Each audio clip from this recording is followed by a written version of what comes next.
मार पड़ी कि अब तक संभला नहीं है। ये चारों खाने ठीक हो गए, इसके समझ में नहीं आ रहा है। इसको बिठाइए सर, ये बिन ब्रेक का आदमी बिठाइए, इसको खाली पुकारता है। रमेश विदोड़ी जी ने हमारे बैरिस्टर असदुद्दीन ओवैसी साहब के बारे में जब वहाँ पर बात हुई थी तो उन्होंने कहा था, लेकिन बैरिस्टर साहब ने वहीं पे जवाब दिया था।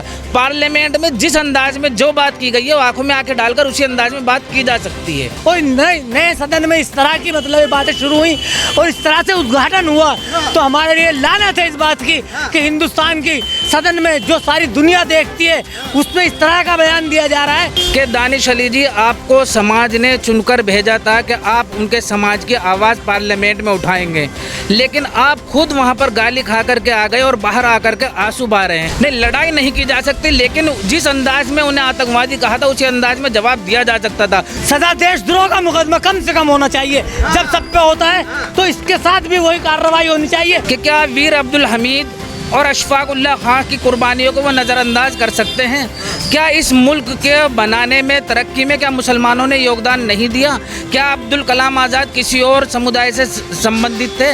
तरफ राहुल गांधी जी कहते हैं कि हम नफरत के बाजार में मोहब्बत की दुकान खोलने के लिए आए हैं, लेकिन जब हरियाणा के अंदर उन्हीं के कांग्रेस के विधायक को जेल में डाल दिया जाता है तो राहुल गांधी खामोश रहते हैं। हमारी आवाज़ बनता कौन है? बैरिस्टर साहब के अलावा कौन बनाए 75 सालों में? आप मुझे ये बताइए कि बागपत के लोग क्या सोच रहे हैं, क्योंकि दानिश अली के साथ जो हुआ, आपकी पार्टी क्या सोच रही है? देखिए, जिस इंसान की जो मानसिकता होती है वो उसी के मुताबिक बात करता है। हाँ। अगर रमेश विदोड़ी जी ने पार्लियामेंट के अंदर दानिश अली जी को मुखातिब करके आतंकवादी कहा है तो इसमें मेरा मानना है कि कोई नई बात नहीं है। मुल्क आज़ादी से लेकर के आज तक 75 सालों से हम पे तरह तरह के इल्ज़ामात लगाते आए हैं लोग, जबकि 52 साल तक अपने हेड क्वार्टर पे तिरंगा झंडा ना लहराने वाले और देश के संविधान को अपने पैरों के नीचे कुचलने वाले, जलाने वाले लोग और राष्ट्रपिता महात्मा गांधी के हत्यारे आतंकवादी नाथूराम गोडसे को अपना आदर्श मानने वाले लोग, हकीकत में वो लोग आतंकवादी हैं। ऐसी मानसिकता वाले लोग आतंकवादी हैं। और दूसरी बात, दानिश अली जी के लिए भी मैं कहना चाहता हूँ कि दानिश अली जी, आपको समाज ने चुनकर भेजा था कि आप उनके समाज की आवाज़ पार्लियामेंट में उठाएंगे, लेकिन आप खुद वहां पर गाली खा करके आ गए और बाहर आकर के आंसू बहा रहे हैं। हमें ऐसे रहनुमा नहीं चाहिए जो आंखों में आंखें डाल करके जवाब न दे सकें। अगर आप इस कौम की रहनुमाई नहीं कर सकते तो आप इस्तीफा दीजिए और अपने घर बैठिए और नौजवानों को मौका दीजिए। लड़ाई तो नहीं की जा सकती ना पार्लियामेंट में? नहीं, लड़ाई नहीं की जा सकती, लेकिन जिस अंदाज में उन्हें आतंकवादी कहा था उसी अंदाज में जवाब दिया जा सकता था। उससे पहले भी रमेश विदोड़ी जी ने हमारे बैरिस्टर असदुद्दीन ओवैसी साहब के बारे में जब वहाँ पर बात हुई थी तो उन्होंने कहा था, लेकिन बैरिस्टर साहब ने वहीं पे जवाब दिया था। पार्लियामेंट में जिस अंदाज में जो बात की गई है वो आंखों में आंखें डालकर उसी अंदाज में बात की जा सकती है। लेकिन कहा यह जा रहा है कि ऐसे आरोप लगते हैं मुसलमानों पर, लेकिन यहाँ के मुस्लिम क्या सोच रही है? आरोप लगाने वालों से मेरा सवाल है कि क्या वीर अब्दुल हमीद और अशफाक उल्लाह खां की कुर्बानियों को वो नज़रअंदाज कर सकते हैं? क्या इस मुल्क के बनाने में, तरक्की में क्या मुसलमानों ने योगदान नहीं दिया? क्या अब्दुल कलाम आज़ाद किसी और समुदाय से संबंधित थे? वो भी हमारे ही बीच के थे, वो भी मदरसे के ही तालिब इल्म थे। अब आप इल्ज़ाम लगाते रहिए, लेकिन मेरा मानना है कि असल आतंकवादी वो हैं जो नाथूराम गोडसे को अपना आदर्श मानते हैं। लेकिन लोग कह रहे हैं कि रमेश विदोड़ी ने क्या गलत कहा, भारतीय जनता पार्टी कह रही कि इसमें क्या गलत है।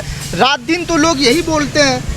उनके बोलने से कुछ नहीं होता। असल में 2024 का चुनाव आ रहा है, इन्हें जो है ध्रुवीकरण करना है, सांप्रदायिक माहौल बनाना है, ये तो एक एजेंडा चलता आया है। बीजेपी बगैर सांप्रदायिक ध्रुवीकरण के जीत भी नहीं सकते। आपकी पार्टी भी तो यही करती है। जी नहीं, हमारी पार्टी, हमारे बैरिस्टर साहब का बिल्कुल क्लियर लाइन है कि हम दलित, पिछड़े और जो शोषित और वंचित समाज हैं उनकी अगुवाई करते हैं। हम बाबा भीमराव अम्बेडकर के संविधान को मानने वाले लोग हैं। हमने कभी बाबा साहब अम्बेडकर को बारे में कुछ गलत नहीं कहा, बल्कि हमारे बैरिस्टर साहब का मानना है कि इस मुल्क के अंदर अगर राष्ट्रपिता महात्मा गांधी से भी बड़ा कोई नेता है तो बाबा साहब भीमराव अम्बेडकर। जनता पार्टी कह रही है कि ओवैसी भी मुसलमानों को भड़काते हैं।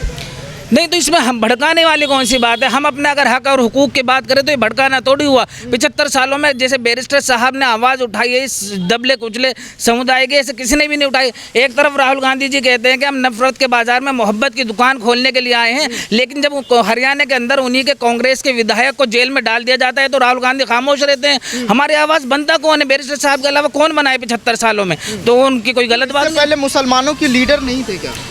नहीं तो लीडरशिप खड़ी कहाँ होने दी है इन लोगों ने।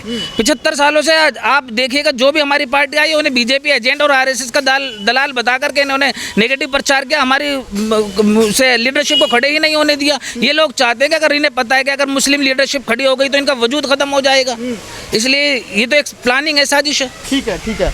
आप क्या सोच रहे हैं, आपकी क्या प्रतिक्रिया है? क्योंकि लोग कह रहे हैं कि ओवैसी साहब भी भड़काते हैं। देखिए, ओवैसी साहब पार्लियामेंट के अंदर दबे कुचले लोगों की आवाज़ उठाते हैं। अभी महिला आरक्षण की बात हुई, ओवैसी साहब ने ओबीसी और मुस्लिम आरक्षण की बात करी, मुस्लिम महिलाओं के आरक्षण की बात करी।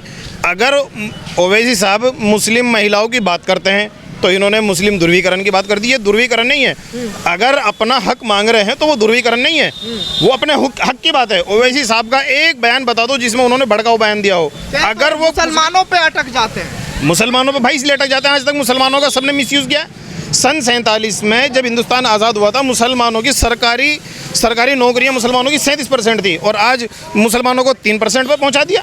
तो इनकी आवाज़ उठाने वाला है कौन? मुल्ला मुलायम तो कहा जाता है। अरे भाई साहब, कोई मुल्ला, सब ने सिर्फ वोटों का दुर्वीकरण किया है। अपनी वोट लेने के लिए सब ने ये ऐसा काम किया है। नहीं तो जब मुसलमानों को ज़रूरत पड़ती है, जब CA/NRC का मुद्दा उठाया जा रहा था, मायावती जी को देख लो, जब राज्यसभा के अंदर CA/NRC का बिल पास हो रहा था तो मायावती जी के जितने भी सांसद थे वो सब वॉकआउट करके एक तरीके से उन्होंने चुप रहकर CA/NRC का समर्थन कर दिया।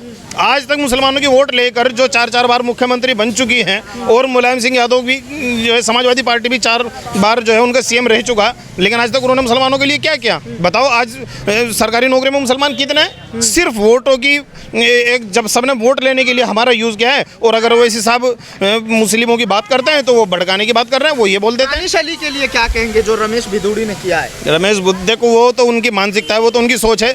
2024 का चुनाव का माहौल तैयार किया जा रहा है। ये अब बीजेपी के पास कोई ऐसा मुद्दा तो है नहीं जिसके आधार पर वो वोट मांग ले। अभी वो हिंदू मुस्लिम आतंकवादी पाकिस्तान हिंदुस्तान मंदिर मस्जिद, अब 24 तक यही मामले चलेंगे। वो होगा क्या? इनके पास और कोई मुद्दा तो है नहीं। विकास की बात ये कर नहीं सकते। या तो झूठ बोलेंगे कि हमने वहाँ पे इतने एयरपोर्ट बना दिए और हमने इतने स्कूल खोल दिए, और जाके देखोगे तो वहाँ पे कुछ मिलेगा नहीं। इनके पास कोई मुद्दा तो है नहीं। तो अभी एक मुद्दा क्या है इनके पास में? बस हिंदू मुस्लिम मंदिर मस्जिद पाकिस्तान हिंदुस्तान, बस यही रहेगा इनके पास में। और तो इनके पास कुछ ऐसा है नहीं कि चुनाव में अपना वोट जाकर मांग ले। अच्छा, आप क्या कहेंगे? क्या नाम हुआ आपका? मेरा नाम हाफिज़ तमीम अख्तर, समाज सेवी। पहले तो मैं एक बात क्लियर करना चाहूँगा कि मैं किसी भी पार्टी का समर्थक नहीं हूँ। मैं अपने भारत का समर्थक हूँ और अपने भारत की ही चिंता में मैं जो कुछ भी बयान दूंगा या जो कुछ भी बोलूँगा अपने भारत के विषय में बोलूँगा। ओवैसी साहब पसंद नहीं है क्या? मैं कोई पार्टी से लगाव नहीं है। ऐसे राजनीतिक तौर पे राजनीतिक तौर कोई पे तो आइडियल होगा ना? मेरा कोई आइडियल नहीं है। मैं अपने भारत का आइडियल मैं खुद हूँ। मैं अपने भारत की सेवा करना और भारत के बारे में बोलना चाहता हूँ। ये कहना चाहता हूँ, सारे जहाँ से अच्छा हिंदुस्तान हमारा, हम बुलबुलें हैं इसकी, ये गुलिस्तान हमारा। मुझे इस बात से कोई लेना देना नहीं है कि रमेश जी ने क्या कहा और दानिश जी ने क्या सुना। मुझे उस अपमान की तकलीफ है जो हमारे को तो बोला गया ना। पहले सुन लीजिए मेरी, मुसलमान को बोले या हिंदू को बोले, लेकिन सदन का अपमान है और सदन वो चीज़ है। एक कौम को बोला गया है, आप इसे नकार नहीं सकते। एक कौम को बोले, जो उसे बोलेगा वो दूसरे को भी बोलेगा। जब सदन में ये बात शुरू होगी तो मुसलमान भी हिंदू को बोलेगा, हिंदू भी मुसलमान को बोलेगा। इसलिए ये काम जो है बिल्कुल निंदनीय है। इसकी जितनी मुझसे मतलब ये भर्त्सना की जाए वो कम है। और मैं ये चाहता हूँ कि उसने सदन का ही अपमान नहीं किया, उसने पूरे भारत का अपमान किया है। विदेश में इस बात की बहुत चर्चाएं हैं और हमारे भारत को बहुत नुकसान पहुँचाया है। मैं ये मांग करूँगा कि सुप्रीम कोर्ट या जो भी ताकतवर इस तरह का इंसान है वो इस बात को सोचे और इन पे देशद्रोह का मुकदमा हो, क्योंकि हमारे देश को नुकसान हुआ, इससे सीधा सीधा नुकसान है देश को। आप मुस्लिम कहने से क्यों झिझक रहे हैं? मुस्लिम अगर एक समाज को बोला गया तो एक्सेप्ट कीजिए ना। मैं मुस्लिम कहने से मैंने बताया सबसे पहले मैं अपने देश का समर्थक हूँ, इसमें सिख हैं, ईसाई हैं, हिंदू हैं, मुसलमान हैं। अगर हिंदू भाई को भी कहा जाता तो मैं आज उसकी भी उससे ज्यादा मोदी ने हिंदुओं के लिए नहीं कहा ना। हिंदू के लिए भी कहेंगे, कल को मुसलमान खड़ा होकर कहेगा। अगर ये परंपरा चलती रही और नए सदन में इस तरह की मतलब बातें शुरू हुई और इस तरह से उद्घाटन हुआ तो हमारे लिए लानत है इस बात की कि हिंदुस्तान की सदन में जो सारी दुनिया देखती है उसमें इस तरह का बयान दिया जा रहा है। इस बात को इसलिए नहीं देखना चाहिए कि ये मुसलमान को कहा गया, इसलिए देखना चाहिए कि हमारे देश की सदन पूरी दुनिया में बदनाम हुई है और हमारे देश का नाम पूरी दुनिया में खराब हुआ है। इसलिए जितना भी हो सके इनके खिलाफ जितनी भी कार्रवाई सजा क्या होनी चाहिए? सजा देशद्रोह का मुकदमा कम से कम होना चाहिए। जब सब पे होता है तो इसके साथ भी वही कार्रवाई होनी चाहिए क्योंकि उनने पूरे देश का नुकसान पहुंचाया है। एक खाली सदन का और खाली भारत का अपमान नहीं है, पूरे हिंदुस्तान की पूरी जनता का अपमान है और पूरे विदेश में इसकी साख गिरी है।